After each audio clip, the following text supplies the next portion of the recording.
Oke, halo guys, welcome back to Korea Damit bersama orang Korea yang medok. Oke, Pol-Pol, akhirnya aku balik ke Korea dan mungkin udah ada yang tahu, ada juga yang belum tahu. Jadi, ya sekarang ini aku lagi sibuk untuk rekaman sebuah film. Film apa? Ditunggu. Mungkin yang follow Instagramku sudah mendapatkan clue-clue film apa. Tapi ya aku lagi sibuk itu, makanya ini udah balik Korea tapi juga masih sangat sibuk.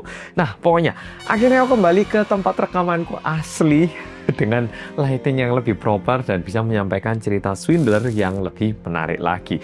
Oke, jadi langsung bakal tak ceritakan sebuah cerita Swindler, tapi kali ini ceritanya agak belok sangat aneh ke arah yang nggak pernah Polo bisa bayangkan.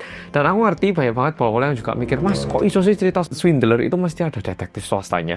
Nah, kebetulan karena memang salah satu sumber yang aku dapatkan ini, mereka membagikan cerita yang menangkap orang-orang berselingkuh dan ditangkapnya itu melalui jasa detektif swasta. Jadi kalau misalnya kok bisa gitu, kebetulan ceritanya kayak gitu dan lumayan menarik, jadi tak sampaikan kepada Polo. Dan ini benar cerita real. Ada yang mikir apakah ini palsu atau gimana, ini beneran. Oke, dan kali ini lagi-lagi ceritanya sangat ganas, jadi langsung kita mulai. Untuk memahami cerita kali ini, kita cuman perlu memahami 3 tokoh utama.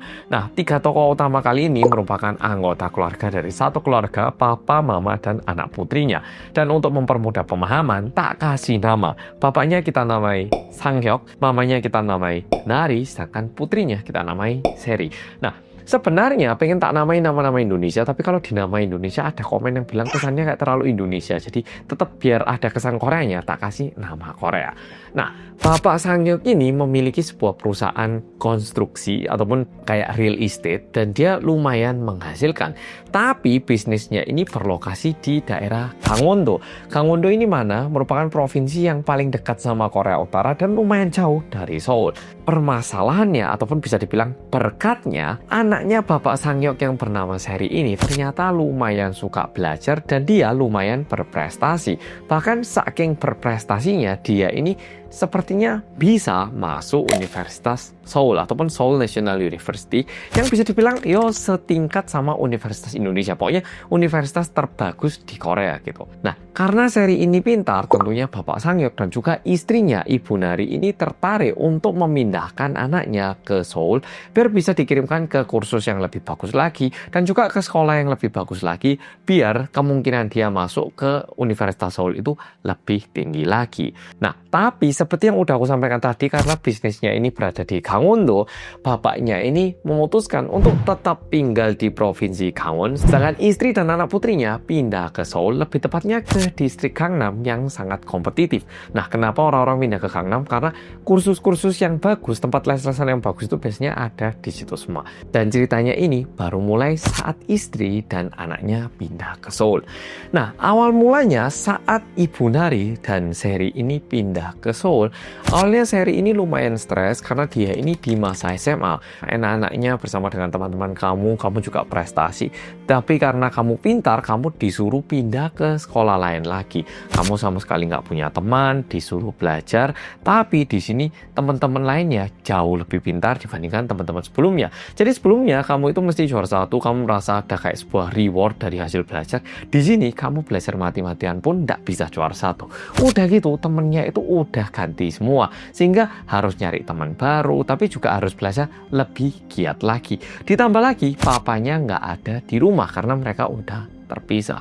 Dan tentunya Ibu Nari ini sangat khawatir karena takutnya anaknya itu nggak bisa beradaptasi di situ. Dan kalau misalnya anaknya benar-benar nggak suka sekolah di situ gimana? Harus balik lagi ke provinsi Gangwon. Kalau gitu takutnya prestasinya menurun ataupun pokoknya belajarnya terganggu gitu takutnya.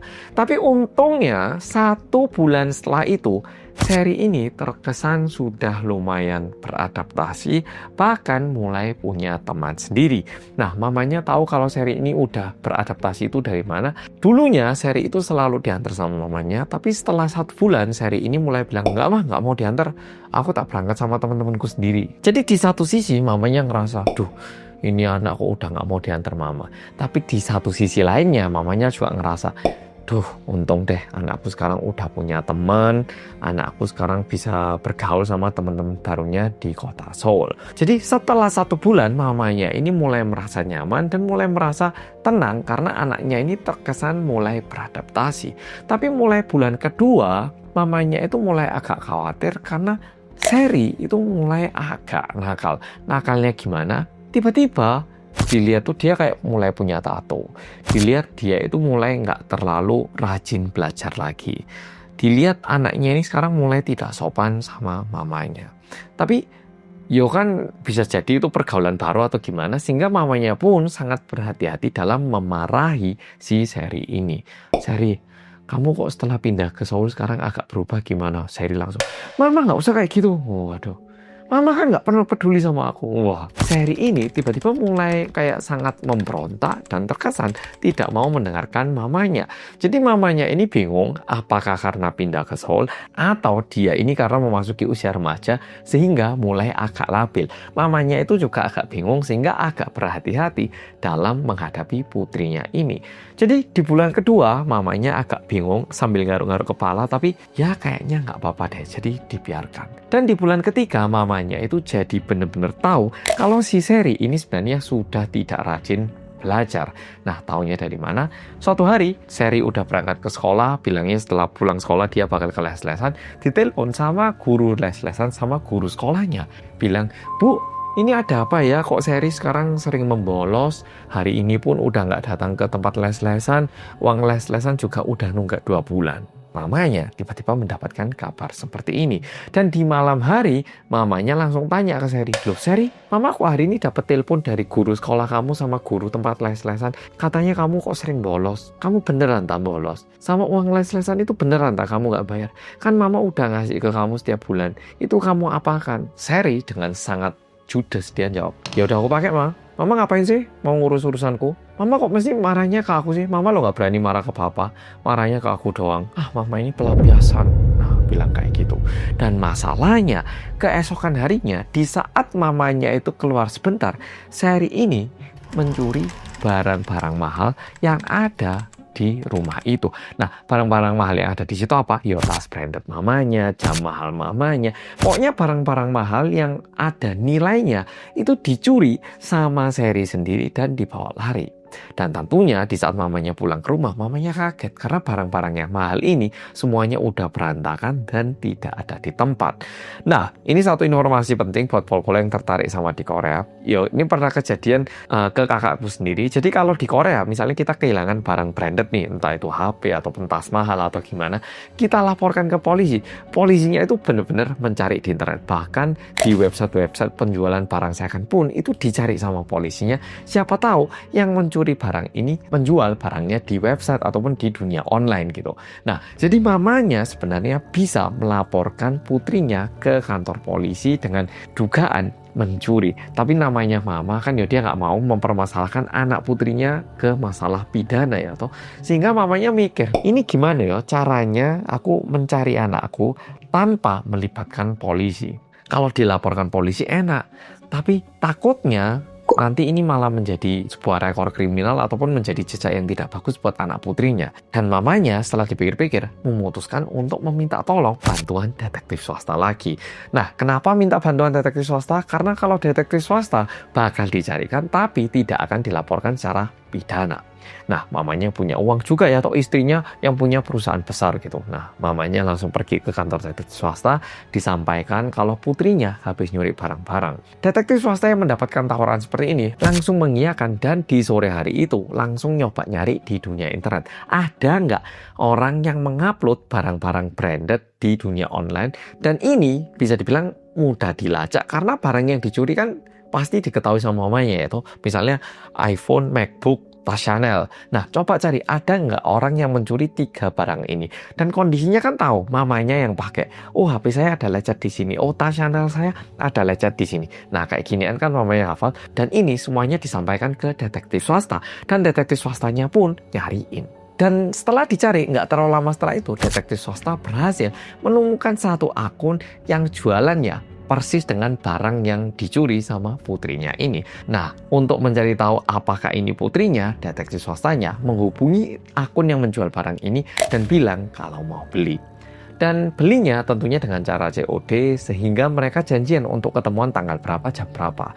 Dan pada hari itu, detektif swastanya ke sana. Si cewek yang ke sana. Nungguin gini, tiba-tiba ada satu anak yang datang terus bilang, yang mau beli barang ya?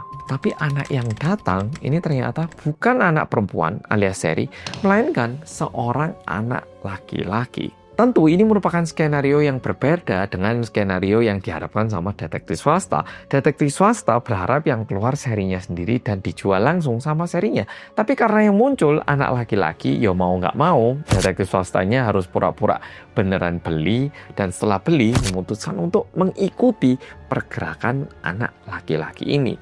Dan setelah diikutin, ternyata anak laki-laki ini pergi ke salah satu foto booth, ngerti kan ya, yang sekarang masuk ke toko bayar berapa terus foto berdua gitu. Dan di toko itu ternyata ada si Sherry. Jadi si cowok ini ternyata merupakan pacarnya si Sherry. Sehingga detektif swasta menduga mungkin si Sherry ini ketemu sama pacar yang nggak benar, dan pacarnya yang nyuruh Sherry untuk nyuri barang-barang seperti ini untuk diuangkan. Nah, di sini meskipun detektif swasta udah tahu kalau ini pacarnya, mereka memutuskan untuk mengintai pergerakan mereka berdua.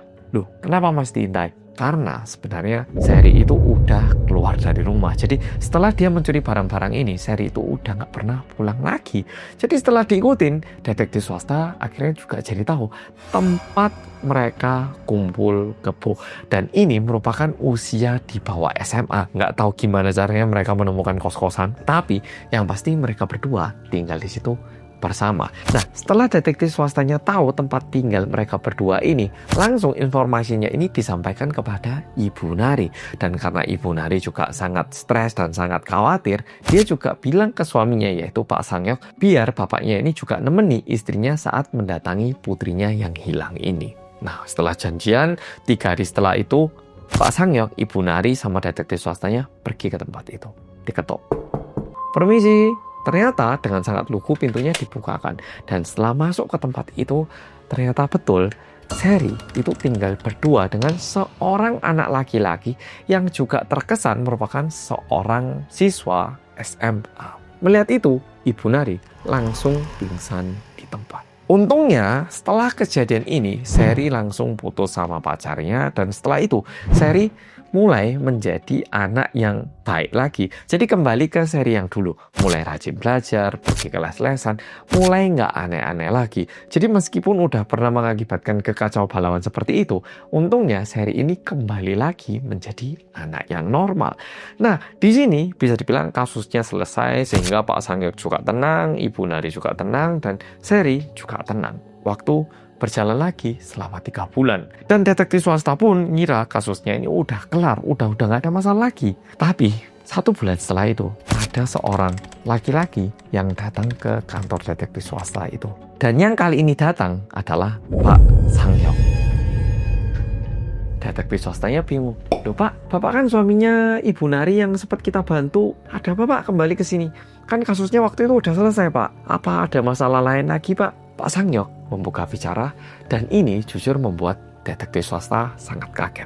Pak Sangyok bilang kayak gini, Pak Detektif, jadi betul berkat bantuan Pak Detektif dan juga rekan Bapak, kita berhasil menyelamatkan putri saya Pak. Tapi mulai bulan lalu, putri saya bilang kalau istri saya ini mulai aneh. Detektif swastanya bingung, hah? Aneh gimana Pak? Apanya yang aneh Pak? Perilakunya atau kenapa Pak? Jadi istri saya itu sebenarnya merupakan seorang ibu rumah tangga yang nggak aneh-aneh Pak. Tapi mulai bulan lalu, putri saya bilang kalau istri saya ini udah aneh. Biasanya sarapan, makan siang itu pasti disiapkan. Sekarang ini nggak tahu istri saya kemana. Sering banget ngilang. Bahkan kemarin saya ditelepon sama salah satu staf bank, bilang kalau istri saya itu menarik sejumlah cash yang lumayan besar. Bahkan ada satu deposito punya kita, itu belum selesai masalah depositonya. Tapi nggak tahu kenapa istri saya mau tarik uangnya, dan itu ditarik dalam bentuk cash. Jumlah uangnya itu sekitar 30 juta Korea won. Nggak tahu kenapa, istri saya juga udah sangat susah untuk saya hubungi. Tapi kalau setiap kali saya ke Seoul, dia memang ada di rumah. Ya, saya pengen Bapak Detektif bantu saya cari tahu sebenarnya istri saya ini ngapain dan ada apa di balik ini. Detektif swasta yang mendapatkan tawaran kedua, mereka jadi mikir, loh, yang kemarin kan yang masalah putrinya. Kenapa ini ibu kok sekarang ikut-ikutan jadi kena masalah sih? Tapi toh mereka udah kenal mukanya dan juga udah lumayan familiar sama keluarga ini. Jujur kasusnya menjadi lebih mudah lagi. Sehingga mulai keesokan harinya, detektif swasta ini mulai mengikuti pergerakan Ibu Nari. Dan setelah diikuti, Ibu Nari ini memang agak aneh. Setelah Seri berangkat sekolah, ibunya ini keluar, pergi ke bank, narik tunai, pergi kemana gitu muter, dan di siang hari pergi ke kafe. Dan di situ detektif swasta jadi tahu satu informasi yang belum kita tahu hingga saat ini. Ibu Nari ternyata di tempat itu bertemu dengan mantan pacar putrinya. Dan setelah dikuping pembicaraannya, mantan pacar putrinya ini kayak mengancam Ibu Nari dan meminta sesuatu. Gak jelas minta apa, tapi Ibu Nari itu bilang, kalau kamu mau uang berapapun tak kasih. Ini loh kalau kurang, ambilan besok tak kasih lagi. Yang penting kamu jangan seperti itu. Nah, ngomongnya cuman sebatas itu. Jadi nggak jelas mantan pacarnya Seri itu minta apa nggak jelas. Tapi Bu Nari ini sangat-sangat siap untuk memberikan apapun kepada mantan pacarnya ini. Jadi detektif swastanya ngelihat ini juga jadi bingung. Loh, ngapain Ibu Nari yang waktu itu sekaget itu saat ngelihat putrinya bareng sama pacarnya, sekarang malah memohon-mohon ke mantan pacar putrinya dan bahkan rela ngasih uang jutaan. Bingung ya toh? Nah, karena detektif swasta ini ngerasa aneh tapi juga nggak jelas, detektif swasta ini memutuskan untuk menyampaikan hal ini kepada Pak Sangyok. Telepon, Pak Sangyok, ini kita udah ngikutin istri Bapak dan ada satu informasi yang menurut kami lumayan penting dan perlu kami tunjukkan buktinya langsung. Kalau Bapak bisa, mohon datang ke kantor kami Pak, biar lebih jelas. Dan 2 hari setelah itu, Pak Sangyok itu sengaja belani ke Seoul untuk pergi ke kantor detektif swasta. Nah, sampai di situ diberitahu sama detektif swastanya, Pak, ternyata istri Bapak entah kenapa, kita nggak tahu alasannya, tapi istri Bapak ini ketemu sama mantan pacar putri Bapak. Pak Sangyok bingung. Hah? Ini anak cowok ini kurang ajar. Udah ngasih dampak negatif ke putri saya. Sekarang kok berani-beraninya ngancam istri saya. Pak detektif, anak kayak gini kita laporkan aja Pak ke polisi Pak. Ngapain anak kayak gini dibiarkan Pak? Ayo Pak, kita tangkap aja. Nah, detektif swastanya bilang, Pak, bentar Pak, saya paham, tapi kita perlu cari tahu lebih lanjut lagi Pak. Sebenarnya apa yang terjadi Pak? Nah, tiba-tiba detektif swastanya noleh, jadi ternyata ada satu telepon. Diangkat. Halo? Hah? Yaudah, aku tak kesana dalam waktu 5 menit. Bentar ya, matikan. Pak Sangyok, sebenarnya salah satu staf kita itu masih ngikutin pergerakan istri Bapak. Dan barusan saya diinfo Pak, mantan pacar putri Bapak, dia masuk ke rumah tempat tinggal istri dan putri Bapak. Kita nggak tahu dia mau ngapain Pak. Sebaiknya kita ke sana Pak, langsung Pak. Jadi tiba-tiba detektif swasta sama Pak Sangyok ini pergi ke rumahnya karena mantan pacar putrinya ini masuk ke rumah mereka. Mereka langsung ke sana, sesampainya di situ. Karena di Korea biasanya kunci pintu kan pakai angka ya, tinggal di titit atau ririt gitu. Nah, sehingga sesampainya di situ Pak Sangyok buka, masuk ke dalam rumah itu, dilihat di living room itu nggak ada siapa-siapa, ruang tengah itu nggak ada siapa-siapa. Tapi nggak kacau, coba masuk ke ruang tidur. Dan di situ Pak Sangyok dan juga detektif swastanya itu kaget melihat Ibu Nari yang sedang rebahan dengan mantan pacar putrinya. Udah gitu kondisinya, mantan pacar putrinya ini cuman pakai celana dalam. Dan seketika melihat Pak Sangyok dan detektif swasta ini datang, tiba-tiba cowok ini mulai pakai celana dan baju dan berusaha melarikan diri dari tempat itu. Nah, apa yang terjadi? Ini yang terjadi. Jadi sebelum ini semua, ada satu kejadian yang belum aku ceritakan kepada Volvo. Tadi aku bilang ya toh, Seri ini pintar belajar dan dikarenakan itu Seri bersama mamanya pindah ke Seoul. Dan setelah pindah ke Seoul, jujur Bu Nari itu merasa agak kesepian. Suami juga nggak ada. Dari dulu ya cuman ibu rumah tangga. Mau bilang apa ke suami juga sangat keras orangnya. Jadi bisa dibilang Ibu Nari ini nggak punya kehidupan sebagai seorang nari. Cuman punya kehidupan sebagai mamanya Seri dan juga istrinya Sangyok. Dan karena kehidupannya sangat menjenuhkan, suatu malam Bu Nari memutuskan untuk pergi ke bar. Pastinya bukan bar yang gimana, tempat yang jual ayam goreng gitu di Korea. Nah, pergi ke sana terus pesen 1 bir gitu. Nah, minum di situ, minum sendiri. Yo, cuman sebatas minum lah, bener-bener sebatas minum, gak ada tujuan negatif gitu, cuman minum. Tiba-tiba ada satu bapak-bapak lewat, agak mabuk gitu ya. Cantik banget. minum bareng yuk. Kamu kan kesepian, aku juga kesepian, sama-sama kesepian, gak apa-apa lah yuk. Kita minum bareng aja. Nah, ada satu bapak-bapak yang tiba-tiba datangi Ibu Nari sambil bilang gitu. Karena Ibu Nari memang tujuannya itu bukan selingkuh atau gimana. Dia bilang gak mau dan terus-menerus menolak.